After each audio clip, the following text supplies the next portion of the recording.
Welcome. Your opinion truly matters to us. At the end, rate the story from 0 to 10 and don't forget to subscribe. Now, let's begin the story. The phone rang at exactly 3:47 p.m., cutting through the hum of the office like a blade. Elena Hartwell glanced up from her computer screen, where she'd been meticulously organizing the quarterly reports that her boss, Vincent Ashford, would need for tomorrow's board meeting.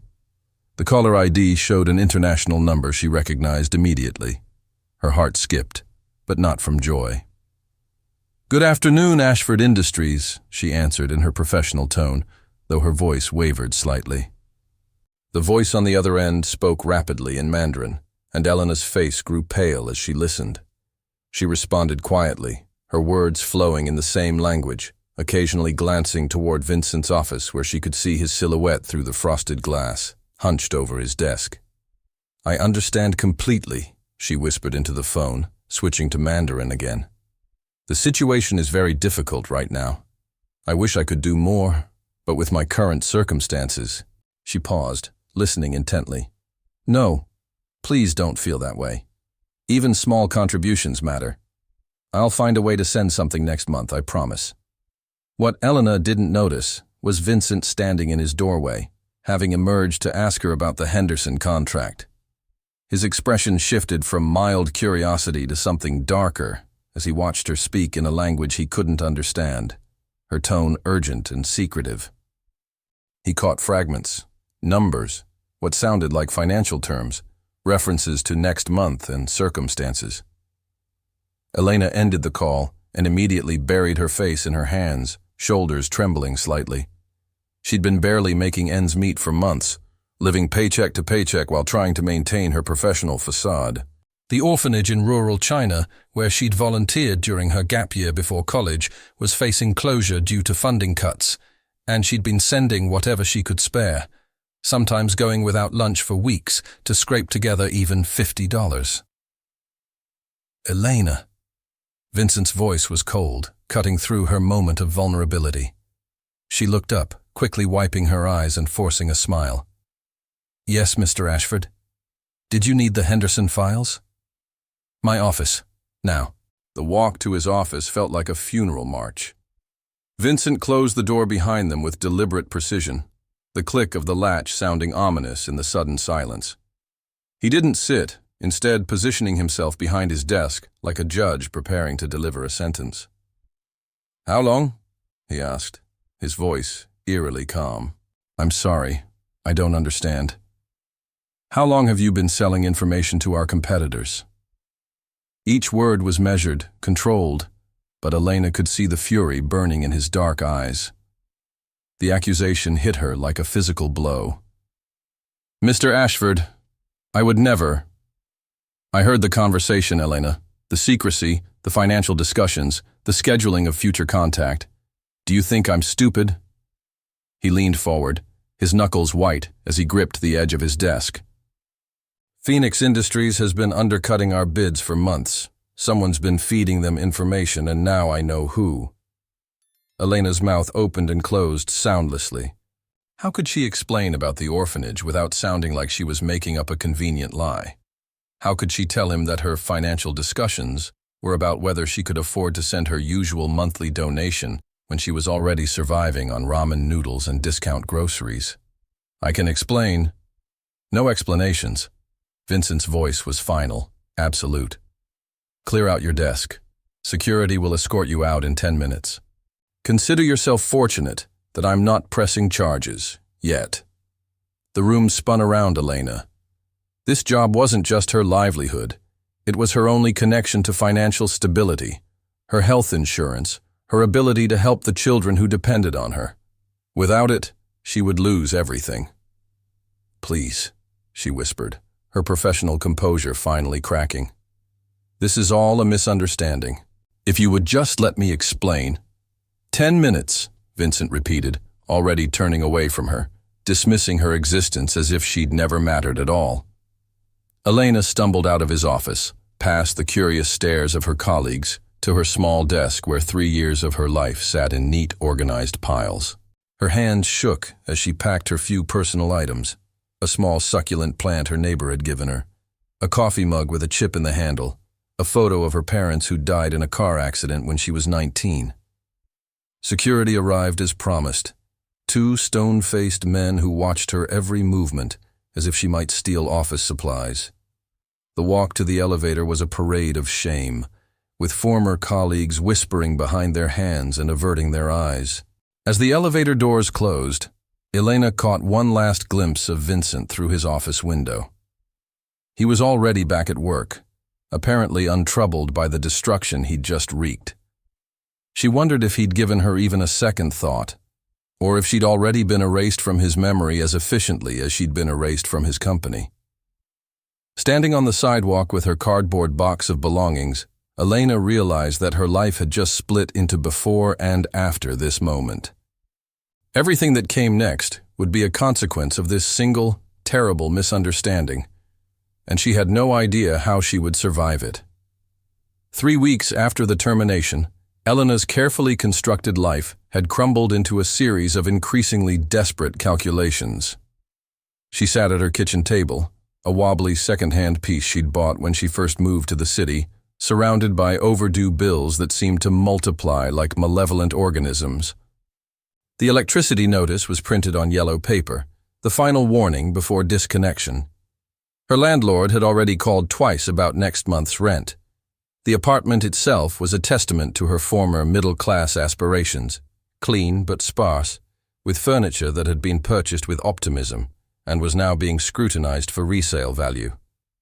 The succulent from her office sat on the windowsill, somehow managing to thrive despite the neglect that had befallen everything else in her life.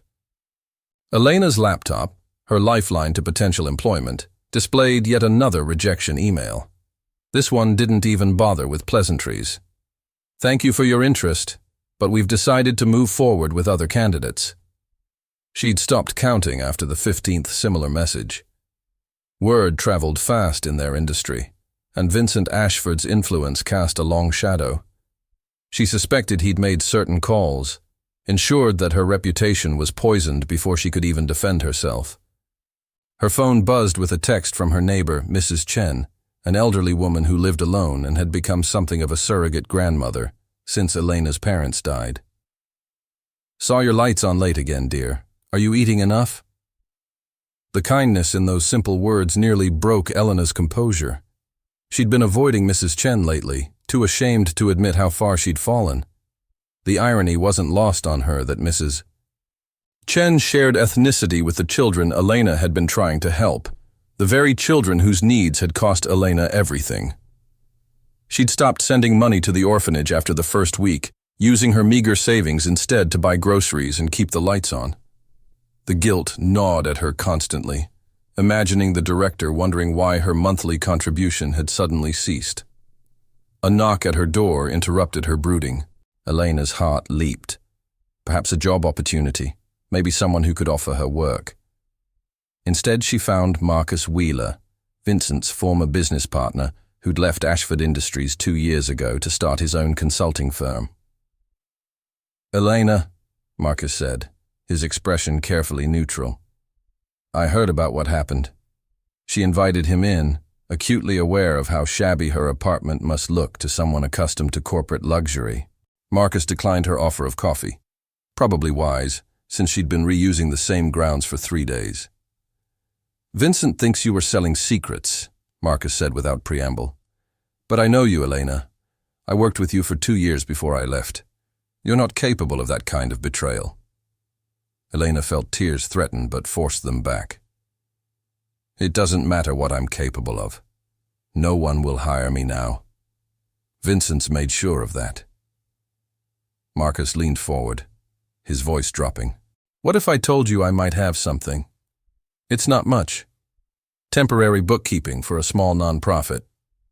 The pay is terrible, but it's legitimate work." "I'll take it," Elena said immediately before he could finish explaining the conditions. "You don't even know what it pays." "I don't care. I need something, anything, to prove I'm not what Vincent thinks I am." Marcus studied her face, seeing something there that made his expression soften. "Elena, what was that phone call really about? The one Vincent overheard?" For a moment, Elena considered telling him everything, about the orphanage, about her years of secret donations, about the children whose faces haunted her dreams. But the words stuck in her throat. How could she explain without sounding like she was manufacturing a convenient lie? How could she prove her innocence when the truth sounded too noble, too convenient? It was personal, she said finally. But it wasn't corporate espionage. Marcus nodded slowly. I believe you. And Elena, Vincent's paranoia is getting worse. He's been making enemies left and right, seeing conspiracies everywhere. You're not his first casualty, just his most recent. After Marcus left with promises to call about the nonprofit position, Elena returned to her bills with slightly less despair. But that evening, as she prepared another meal of instant ramen with an egg cracked into it, her concession to nutrition, she received a call that changed everything. The voice was unfamiliar, speaking accented English. Miss Hartwell? This is Director Wong from Sunshine Children's Home. I am calling because we are very worried. Your donations stopped so suddenly, and we wanted to make sure you are well. Elena's throat constricted. Director Wong, I'm sorry. My situation has changed. I lost my job and... Oh no, the director interrupted, genuine distress in his voice. We had no idea. Please, do not worry about us. We understand completely. But Miss Hartwell, I must tell you something important. Your contributions over the years, they have done more than you know. Because of your help, little Mei Ling was able to have her heart surgery. Jin found a family to adopt him. We built a new dormitory wing. Elena collapsed into a chair, overwhelmed. I wish I could do more. I've tried so hard to find work, but... Listen to me carefully, Director Wong said firmly. You are a hero to these children. They draw pictures of you, though they have never seen your face. They know that somewhere far away, someone loves them enough to sacrifice for them. That knowledge is worth more than money. After the call ended, Elena sat in her darkening apartment. She'd been saving electricity by not turning on lights until absolutely necessary, and wept. Not from despair this time, but from a complex mixture of pride, loss, and determination. The children didn't know her name, didn't know she existed, but they'd been touched by her kindness. Vincent had destroyed her professionally and financially, but he couldn't take away what she'd accomplished in secret. She opened her laptop and began typing a new cover letter, this time for a position she'd previously considered beneath her qualifications. A receptionist job at a small law firm. Pride was a luxury she could no longer afford, but purpose was something no one could steal from her. 2 months had passed since Elena's world imploded, and survival had become an exhausting daily exercise in creative problem-solving. The receptionist job at Hartley & Associates law firm paid barely enough to cover her rent, leaving her to choose between electricity and food with alarming regularity. She'd grown thin, her professional wardrobe hanging loose on her shrinking frame, but she maintained her dignity with fierce determination. The law firm occupied the second floor of a converted brownstone, a far cry from the gleaming corporate towers where she'd once worked. Her desk faced a window that looked out onto a narrow alley where pigeons roosted and garbage trucks rumbled past at dawn. But it was honest work, and slowly, she was rebuilding her sense of self-worth. Meanwhile, Vincent Ashford was discovering that firing Elena had been a mistake, though not for the reasons he should have realized. His new secretary, Priscilla Manning, was everything Elena had not been: perfectly polished, ruthlessly efficient, and completely without empathy. She managed his calendar with military precision, but couldn't anticipate his needs the way Elena had. More troubling, she seemed to view everyone beneath her position with barely concealed contempt.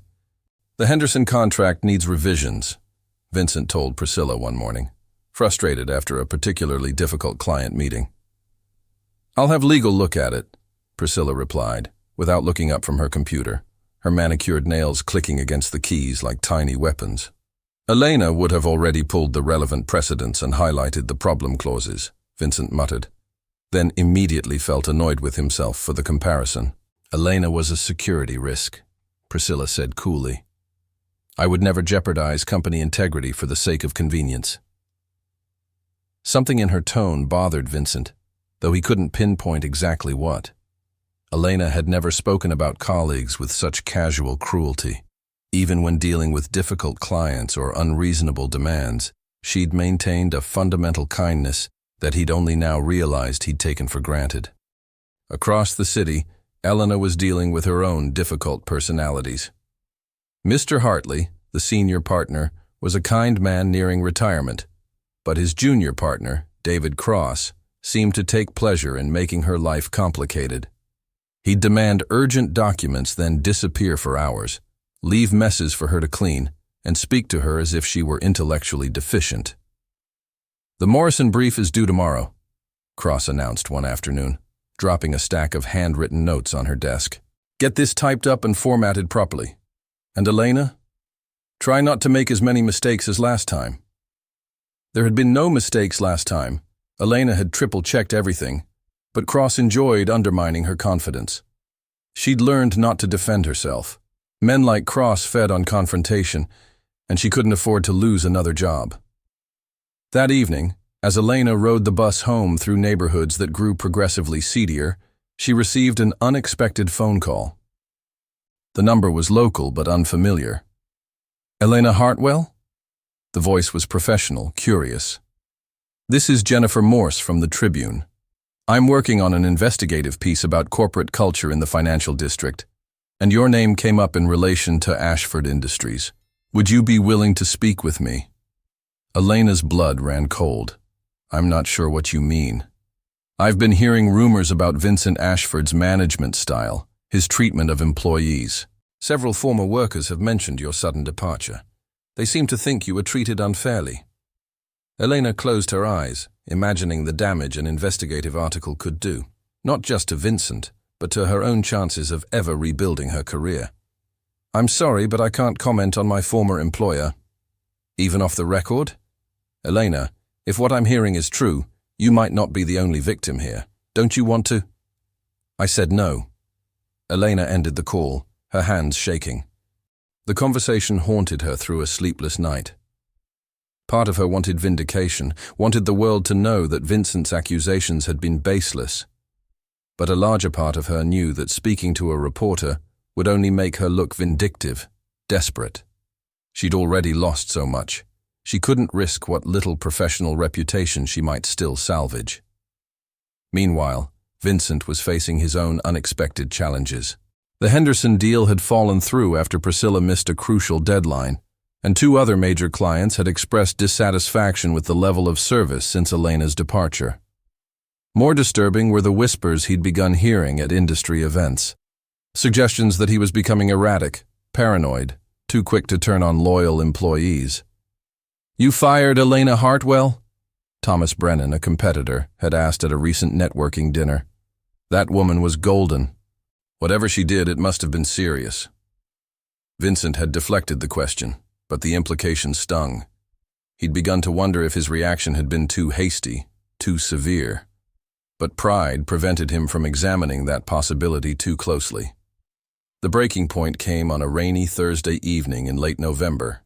Elena was working late at the law firm, struggling to make sense of Cross's illegible handwriting, when the building's ancient heating system finally gave up. Within an hour, the temperature had dropped to barely above freezing, and Elena could see her breath as she typed. She called the building's maintenance service, but they couldn't come until morning. Elena looked at the stack of work Cross expected on his desk by 8 a.m. and made a calculation that would have seemed impossible 6 months ago. She would work through the night in the freezing office because she couldn't afford to fail Cross, even if it meant risking her health. She wrapped herself in her thin coat and kept typing, her fingers growing numb, her body shivering uncontrollably. By 3 a.m. she was lightheaded from cold and exhaustion, but the work was nearly done. She'd proven something to herself that night, that Vincent Ashford hadn't broken her, hadn't destroyed her capacity for dedication and excellence. As dawn broke over the city, Elena finally finished Cross's brief. Her hands were so stiff she could barely hold the papers, but every page was perfect, every citation properly formatted. She'd survived another night, met another impossible standard, and somehow maintained her integrity in the process. What she didn't know was that Vincent Ashford had also spent a sleepless night, staring out his penthouse window at the same dawn, troubled by dreams he couldn't quite remember, and a growing sense that he'd made a terrible mistake. Winter descended on the city with unprecedented cruelty, bringing with it a series of catastrophes that would have tested someone in far better circumstances than Elena. The ancient radiator in her apartment finally died during the coldest week in decades, leaving her to huddle under every blanket she owned while ice formed on the inside of her windows. Her landlord, citing the building's financial difficulties, informed all tenants that repairs would be delayed indefinitely. Elena's health began to deteriorate under the constant stress and poor living conditions. A persistent cough developed into something more serious, but she couldn't afford to miss work for a doctor's visit, and her minimal health insurance from the law firm had a deductible she simply couldn't meet. She medicated herself with over-the-counter remedies and sheer willpower, showing up to work each day with a smile that fooled no one. Mrs. Chen had taken to leaving containers of homemade soup outside Elena's door, claiming she'd made too much for herself. Elena accepted these gifts with gratitude that bordered on desperation, knowing the elderly woman had somehow intuited her situation without Elena ever explicitly asking for help. At Hartley & Associates, David Cross seemed to take particular pleasure in Elena's visible decline. He assigned her increasingly unreasonable tasks, demanded perfection under impossible deadlines, and made subtle comments about her appearance and performance. Elena endured it all because she had no choice, but the constant humiliation was wearing away at her spirit in ways that poverty alone could not. "You're looking rather peaked, Elena," Cross remarked one morning, deliberately loud enough for clients in the waiting area to hear. "Perhaps you should consider taking better care of yourself. Professional appearance matters in this business." Elena's cheeks burned with shame, but she simply nodded and returned to her work. What Cross didn't know was that she'd been up until 4 a.m. the previous night, not working on his assignments, but translating documents for a small nonprofit that served immigrant families. The work paid almost nothing, but it was the only way she could continue contributing to causes she cared about, even in her diminished circumstances. Meanwhile, Vincent Ashford was experiencing a different kind of deterioration. The investigative article about his management practices had been published, though it focused more on the broader culture of corporate callousness than on Elena specifically. Still, the piece had stung, particularly a quote from an unnamed former employee.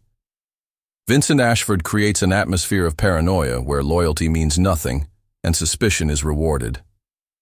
Good people get destroyed while sycophants prosper." The description felt uncomfortably accurate. Vincent found himself studying Priscilla's interactions with other staff members, noticing for the first time how she spoke differently to people based on their position in the company hierarchy. With clients and senior executives, she was charm personified. With custodial staff, delivery workers, and junior employees, she displayed a contempt that Vincent realized he'd been blind to. More troubling were the financial irregularities that had begun appearing in departmental reports. Small discrepancies, easily explained away, but they followed a pattern that made Vincent uneasy. When he'd raised concerns with Priscilla, she'd dismissed them as clerical errors from other departments. But Elena had never made such mistakes, and these issues had started appearing only after her departure. The revelation came on a bitter February morning when Vincent arrived early to find Priscilla in his office, photographing documents on his desk with her phone. She looked up, startled, then quickly composed herself. "Good morning, Mr. Ashford. I was just documenting the Henderson revisions for our files." But Vincent had seen the documents she'd been photographing. They weren't the Henderson materials. They were preliminary bids for the Morrison account, information that wouldn't be released to department heads until the following week. "Step away from my desk," Vincent said quietly, his voice carrying a danger that Priscilla had never heard before. "I don't understand. The phone. Put it on the desk and step away." The confrontation that followed revealed what Vincent should have suspected months earlier.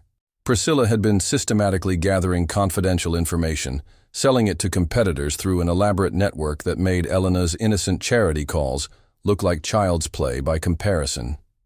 The evidence was overwhelming once Vincent knew what to look for: the pattern of lost bids, the timing of competitors' moves, the financial discrepancies that had covered payments to outside accounts.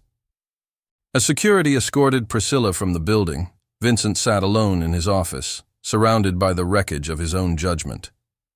Elena's face haunted him, the shock and hurt in her eyes when he'd accused her, the quiet dignity with which she'd accepted his verdict, the way she'd simply packed her belongings and walked away without defending herself. He'd destroyed an innocent woman's life based on nothing more than paranoid suspicion, while the real threat had been sitting outside his office every day, hiding behind professional competence and calculated charm. The irony was crushing. Elena's loyalty had been absolute, her integrity unquestionable, and he'd thrown it away for a lie. Vincent pulled up Elena's personnel file on his computer, studying her employment record with new eyes. 3 years of perfect performance reviews, commendations from clients, not a single black mark on her record. He'd had a treasure and had discarded it like garbage. Based on a single overheard conversation, he'd been too arrogant to investigate properly. That evening, Vincent did something he hadn't done in years. He drove through the neighborhoods where his former employees might live, looking for some trace of Elena Hartwell. He wasn't sure what he hoped to accomplish, wasn't even sure what he would say if he found her. An apology seemed inadequate for the destruction he'd caused, but it was a start. What he didn't know was that Elena was at that very moment sitting in an emergency room across town, finally succumbing to the pneumonia that had been building in her lungs for weeks. She'd collapsed at work, and even David Cross had been forced to call an ambulance when she'd started coughing up blood. Mrs. Chen sat beside Elena's hospital bed, holding her hand and whispering reassurances in a mixture of English and Mandarin. The elderly woman had used her own insurance to cover Elena's treatment, claiming Elena as a family member to bypass the bureaucratic barriers that might have left her untreated. As Elena drifted in and out of fevered consciousness, she dreamed of the children at the orphanage in China, their faces blending with memories of her parents and the life she'd lost. In her delirium, she whispered apologies to Director Wong, promised the children she hadn't forgotten them, begged forgiveness for her failures. Vincent's search for Elena that night proved fruitless, but his determination to find her and make amends had crystallized into something harder than mere guilt. He'd wronged her, possibly destroyed her life, and now he would dedicate whatever resources necessary to making it right, if it wasn't already too late. The envelope arrived at Ashford Industries on a Tuesday morning in March, bearing the distinctive red and gold seal of an international charity organization. Vincent's new temporary secretary, he'd been unable to bring himself to hire anyone permanent since Priscilla's betrayal, placed it on his desk with the rest of his correspondence, unaware that it would change 2 lives forever. Vincent almost discarded it without opening it, assuming it was another solicitation for donations. But something about the careful calligraphy of the address made him pause. When he slit the envelope open, a photograph fell out. A group of smiling children holding a banner written in both Chinese characters and English. "Thank you, Miss Elena, for giving us hope." The letter, written in precise English, began, "Dear Miss Elena Hartwell, we are writing to express our deepest gratitude for your extraordinary generosity over the past 4 years. Your monthly contributions to the Sunshine Children's Home have transformed the lives of 37 children who now have warm beds, nutritious meals, and most importantly, the knowledge that someone far away loves them unconditionally." Vincent's hands trembled as he continued reading. The letter detailed Elena's sacrifices, how she'd sent money even when she could barely afford it, how she'd declined recognition or thanks, how her contributions had funded medical care, education, and a new dormitory wing. The children had drawn pictures of their imagined benefactor, depicting her as an angel with golden hair and kind eyes. "Though we have not heard from you in recent months, we hope this letter finds you well. the director had written. We wanted you to know that little Mei Ling, whose heart surgery you funded, recently learned to read and writes your name every day in her journal. Jin, whom you helped find an adoptive family, sends his love and a promise to help other children when he grows up. You are their hero, Miss Elena. And ours as well. Vincent stared at the photograph of the children, seeing Elena's true character reflected in their faces. Every assumption he'd made about her had been wrong. The secretive phone calls, the financial discussions, the emotional conversations in Mandarin, all of it had been about love, sacrifice, and protecting vulnerable children. He'd destroyed the life of a woman whose heart was so generous that she'd literally given food from her own mouth to feed orphans halfway around the world. The shame was overwhelming, but it was quickly replaced by desperate determination. Vincent immediately called his private investigator, a man he'd used for background checks and corporate intelligence. I need you to find someone, he said, his voice urgent. Elena Hartwell, former employee.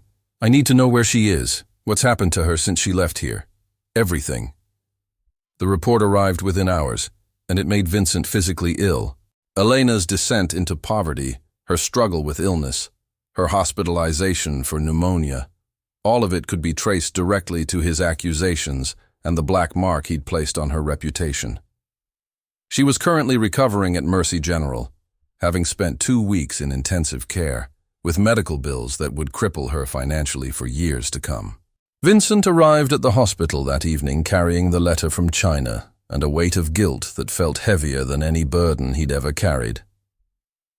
Elena was awake, propped up in bed and looking impossibly fragile.